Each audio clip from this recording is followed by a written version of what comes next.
Well, good afternoon, everyone, and thank you for coming today. The reason we're having this press conference today is to talk about a report just issued by the Republicans on the Foreign Relations Committee, and also a bill that Senator Portman and I have introduced, and it has to do with immigration. So we're going to talk about immigration today, and I know all of you have other issues on your mind, and I'm certain that myself and my colleagues will be happy to pontificate at some time on those issues, but today we're going to stay focused on immigration. There is a real crisis at the southern border, and we're here to talk about that today because there are a lot of issues in America today, and this is one that should be getting substantially more attention, substantially more ink than what it's getting or time on the air, and it's simply not. Why do I say that? Well, since the new administration took over, 2.6 million immigrants, illegal immigrants, have attempted to enter the country and have been encountered by United States personnel. That doesn't count the ones that have gotten in that did not have an encounter. So 2.6 million had an encounter. Now, what does that 2.6 million equal? It equals, if it was a city, it would be tied for the third largest city in America. If it were a state, it would exceed the population of 11 of the states.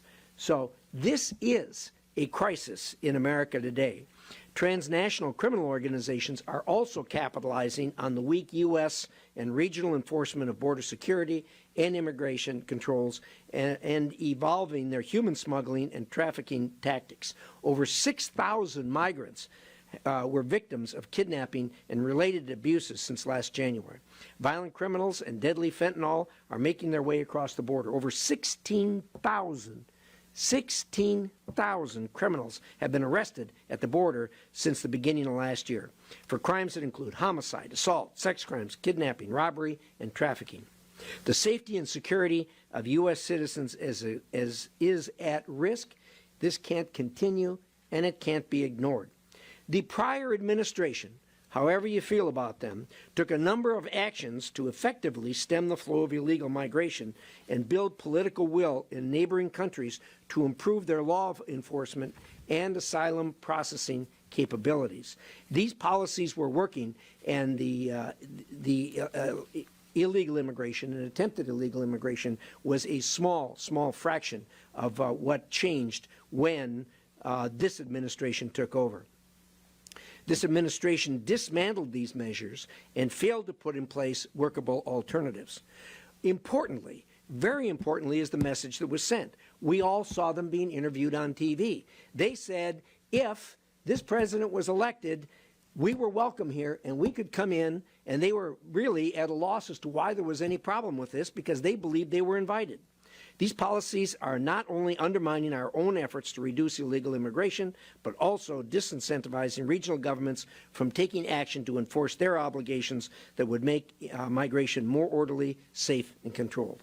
This is why several of my Senate Foreign Relations Committee colleagues and I released a report that details the problem at hand and offers concrete recommendations to achieve safety and security at our U.S. southern border and the region at large and return us to where we were before this administration took over. This is the report. There's copies here. I'm sure you'll find that interesting reading. The time to take action is now. We must establish effective immigration controls in the United States, including extending Title 42, reinstating the migrant protection protocols and asylum cooperative agreements, strengthening border security and migration management capabilities in the region, and targeting TCO human smuggling and trafficking. If the administration implements these policies now, we will be able to improve the safety and security of our citizens at home and the region at large. As such, I'm announcing I have introduced the Solving Border Crisis Act with Senator Portman, who's here today, which would enact into law several of the findings in our reports.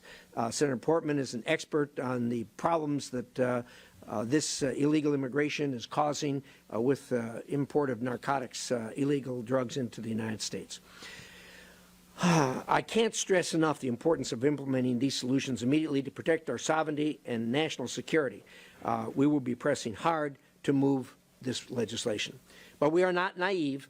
We're here because the administration wants to have the situation the way it is, because they could fix it, and they could fix it easily. And this isn't going to change unless the administration reverses course, and they probably won't. But what we have in front of you is a blueprint for the next administrations to deal with this critical problem that restores America back to a place where people who come here are welcomed here, and who come here legally are welcomed here, and we hope to get back to that at some point in time.